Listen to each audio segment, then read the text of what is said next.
आज ही Doubtnut app download करें। Doubtnut पर होगा अब आपके सभी मैथ्स, केमिस्ट्री, फिजिक्स और बायोलॉजी डाउट्स का सफाया। बस अपने क्वेश्चन की फोटो खींचो, उसे क्रॉप करो और तुरंत वीडियो सोल्यूशन पाओ। Download now. हेलो फ्रेंड्स, हमारा क्वेश्चन है ध्रुवीय और द्विध्रुव में क्या अंतर है, हमें ये बताना है। सबसे पहले हम देखते हैं हमारा जो है यहाँ पे ध्रुवीय का मतलब क्या है। तो यहाँ पे ध्रुवीय का ये मतलब है कि जिसके पास क्या हो, ध्रुव हो। अब यहाँ पे ध्रुव का क्या मतलब होगा, इसको हम यहाँ पे एग्जाम्पल से समझेंगे।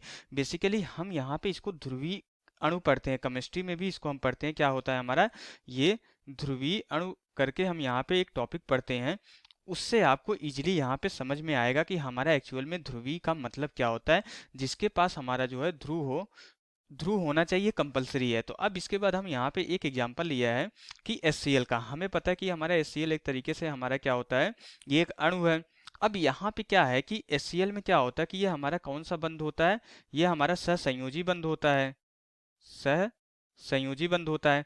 तो सहसंयोजी बंध कैसे बनता है, जब हमारा जो है इलेक्ट्रॉनों का जो है क्या होता है, जब इलेक्ट्रॉनों की साझेदारी होती है तब हमारा क्या कौन सा बंध बनता है, सहसंयोजी बंध बनता है। तो यहाँ पे अपना हाइड्रोजन के बाहरी कक्षा में एक इलेक्ट्रॉन होते हैं और इसको एक इलेक्ट्रॉन की रिक्वायरमेंट होती है। तो ये दोनों मिलकर अपना एक इलेक्ट्रॉन शेयर करके यहाँ पे एक बॉन्ड बना लेते हैं, एक बंध बना लेते हैं। ये हमारा एकल बंध बनता है। लेकिन हमें ये पता है केमिस्ट्री में जो Cl होती है, इसकी जो हमारा विद्युत ऋणात्मकता होती है बहुत ज्यादा होती है। क्या होती है, इसकी विद्युत ऋणात्मकता काफी ज्यादा होती है।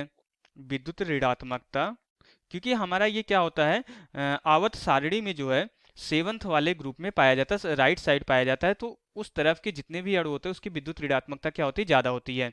तो जब ये विद्युत ऋणात्मकता इसकी ज्यादा होती है तो ये जो हमारा शेयर्ड इलेक्ट्रॉन होते हैं, जो हमारा ये जो है साझेदारी वाला जो जो साझा किया गया इलेक्ट्रॉन्स है, ये क्या करता है, क्लोरीन क्या करता है, इसको थोड़ा सा अपनी तरफ आकर्षित कर लेता है। तो इस इलेक्ट्रॉन को थोड़ा सा जब अपनी तरफ आकर्षित कर लेता है तो फिर क्या हो जाता है कि इस क्लोरीन के ऊपर जो है आंशिक रूप से ऋणावेश आ जाता है। और यहाँ पे आंशिक रूप से क्या हो जाता है, हाइड्रोजन। क्योंकि अब ये साझे वाला जो इलेक्ट्रॉन है क्या कर दिया है, हाइड्रोजन ने क्लोरीन को दे दिया, क्लोरीन ने ले लिया है, पूरी तरीके से नहीं लिया, स्लाइटली जो है अपनी तरफ आकर्षित कर लेता है। तो इसलिए इस पे आंशिक रूप से ऋणावेश आ जाता है और इस पे आंशिक रूप से क्या हो जाता है, धनावेश आ जाता है। तो अब यहाँ पे ये जो धनावेश आ रहा है, यहाँ पे ये जो धनावेश आ रहा है, यही बेसिकली यहाँ पे एक धनावेश आ रहा है, यही बेसिकली हमारा क्या बताता है, ये हम इसके पास अब क्या हो गया, इस अणु के पास हमारा ध्रुव आ गया। यहाँ पे एक ये धनावेश का ध्रुव हो जाएगा और ये क्या होगा, ऋणावेश वाला ध्रुव हो जाएगा। तो ये अब यहाँ पे जो है, और ये दोनों ध्रुव मिलके क्या बनाते हैं, द्विध्रुव बनाने लगते हैं। यहाँ पे हम बात कर लेंगे अब द्विध्रुव की भी। द्विध्रुव मतलब क्या हो जाता है, द्विध्रुव मतलब जिसके पास क्या हो, जिसके पास हमारे पास दो ध्रुव हो। यहाँ पे दो ध्रुव, कुछ ऐसी व्यवस्था, कुछ इस तरीके की व्यवस्था जहां पे हमारा दो ध्रुव दिख रहा हो, वही हमारा द्विध्रुव हो जाता है। अब यहाँ पे एक धनावेश वाला ध्रुव है और यहाँ पे एक ऋणावेश वाला ध्रुव है। तो यहाँ पे दो ध्रुव पाए जा रहे हैं। तो अब इसी को हम क्या बोल देते हैं, ये पूरे को हम बोल देते हैं, ये हमारा क्या है, एक तरीके से जो है ये पूरी की पूरी व्यवस्था हमारी क्या है, यहाँ पे एक तरीके से ये हमारी जो है द्विध्रुव है। ये क्या होती है, हमारी द्विध्रुव होती है। इसको हम फिजिक्स में भी पढ़ते हैं, अभी हम आगे भी देखेंगे एक्चुअल में द्विध्रुव का मतलब क्या होता है। तो अभी तो हमने यहाँ पे केमिस्ट्री एक अणु के एग्जाम्पल से मैं आपको समझा रहा, ध्रुव और द्विध्रुव का मतलब क्या है। तो अब यहाँ पे क्या होता है, अगर इसका एक और एग्जाम्पल देखें, H2O, ये हमारा क्या होता है, जल का जो है अणुसूत्र होता है। तो अब यहाँ भी हमारा क्या होता है कि हाइड्रोजन और ऑक्सीजन जो है यहाँ पे एक एक इलेक्ट्रॉन का साझा करके यहाँ पे एक एक सहसंयोजी बंध बनाते हैं, यहाँ भी एक सहसंयोजी बंध बनता है। लेकिन अब ऑक्सीजन की भी क्या होती है, विद्युत ऋणात्मकता ज्यादा होने की वजह से इस इलेक्ट्रॉन को जो है क्या करता है, ये अपनी तरफ आकर्षित कर लेता है, क्योंकि इसकी विद्युत ऋणात्मकता क्या है, ज्यादा है। तो इसलिए अब इस पे आंशिक रूप से ऋणावेश आ जाता है और ये अपना साझे वाले इलेक्ट्रॉन थोड़ा सा इसको दे देता है, इसलिए इस पे क्या हो जाता है, आंशिक रूप से धनावेश आ जाता है। तो अब यहाँ भी देखें, तो अब यहाँ पे देखें तो यहाँ पे भी हमारा ध्रुव बन रहा है और ये भी ध्रुव बन रहा है, ये भी ध्रुव बन रहा है।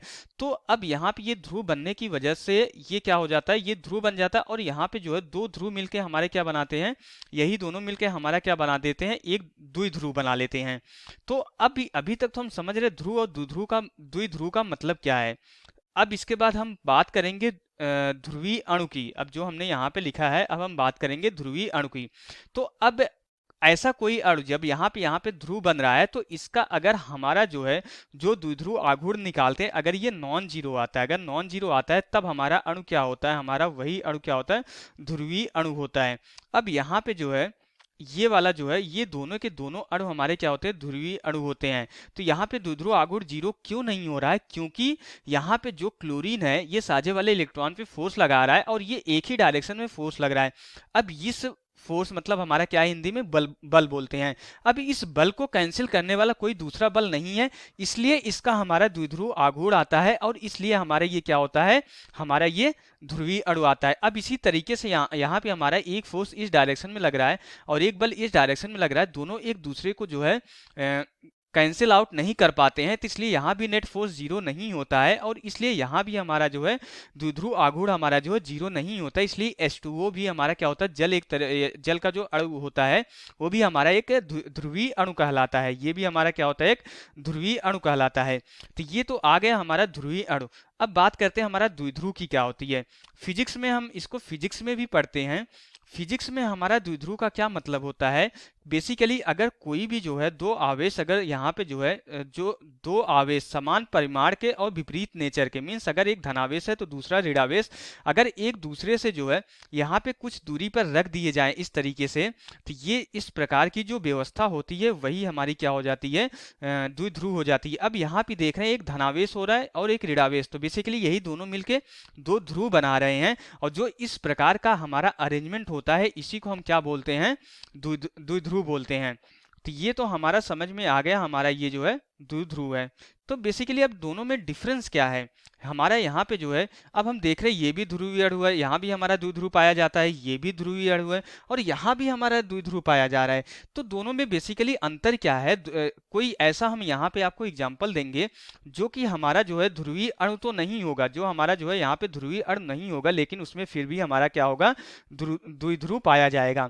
अब ऐसा अगर हम एग्जाम्पल देखें तो हमारा एग्जाम्पल सबसे पहले ये CO2 आ जाता है। ये हमारा क्या है, एक तरीके से अध्रुवीय अणु है, लेकिन फिर भी इसमें हमारा क्या पाया जाएगा, द्विध्रुव पाया जाएगा। अब ये किस तरीके से पाया जाएगा ये देखते हैं। अब यहाँ पे ये ऑक्सीजन है, कार्बन है और यहाँ पे ऑक्सीजन है। अब यहाँ पे ये जो है डबल बॉन्ड बन रहा है, हमारा द्विसहसंयोजी बंध बन रहा है, मीन्स हमारा यहाँ पे जो है 4 इलेक्ट्रॉनों की साझेदारी हुई है। अब यहाँ भी हमारा 4 इलेक्ट्रॉनों की साझेदारी होके जो है द्विध्रुव हमारा जो है यहाँ पे जो है 2 सहसंयोजी बंध हमारे पाए जा रहे हैं।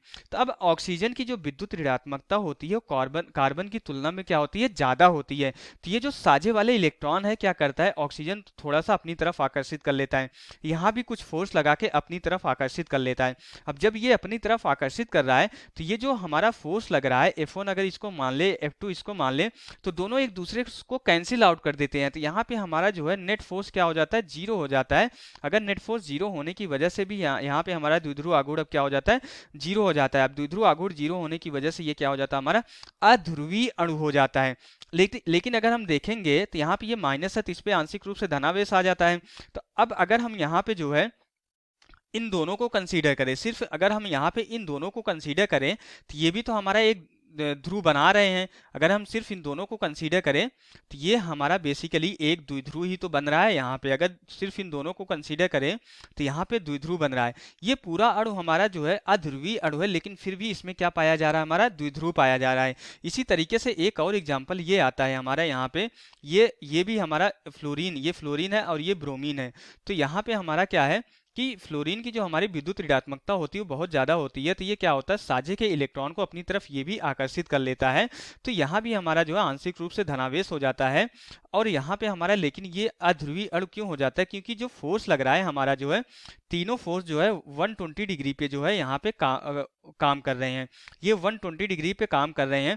अगर हम किसी भी दो फोर्स का, अगर हम इन दोनों का जो परिणामी अगर कैलकुलेट करेंगे तो हमारा किस डायरेक्शन में आएगा, इन दोनों का परिणामी हमारा इसके जस्ट अपोजिट आता है। क्योंकि अगर दो सदिश राशियां जो है एक दूसरे से जो है 120 डिग्री पे होते हैं, अगर ये F फोर्स होगा, तीनों फोर्स तो हमारे बराबर होंगे क्योंकि फ्लोरीन सेम फोर्स से यहाँ पे इलेक्ट्रॉन को अपनी तरफ आकर्षित कर रहा होगा।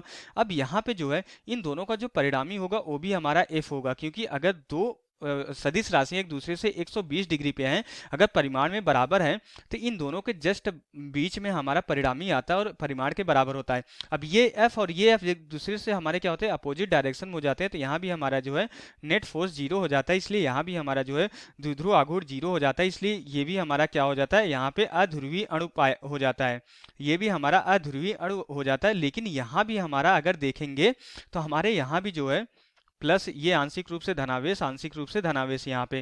तो अब यहाँ पे अगर हम देखेंगे तो यहाँ भी हमारा जो है ध्रुव बन रहा होगा एक, अगर हम यहाँ पे इन दोनों ध्रुव को देखेंगे तो ये दोनों मिलकर हमारा क्या बना रहे होंगे, एक तरीके से यहाँ पे जो है द्विध्रुव ही बना रहे हैं। तो बेसिकली यही हमारा डिफरेंस होता है द्विध्रुव और ध्रुवीय में, ध्रुवीय और द्विध्रुव में हमारा यही डिफरेंस होता है। यहाँ से हमारा क्वेश्चन कंप्लीट हो जाता है। Okay, thank you. क्लास 6 से 12 से लेके नीट, IIT, जेईई मेंस और एडवांस के लेवल तक 10 मिलियन से ज़्यादा स्टूडेंट्स का भरोसा। आज ही डाउनलोड करें डाउटनेट ऐप या व्हाट्सएप कीजिए अपने डाउट्स 8400 400 400 पर।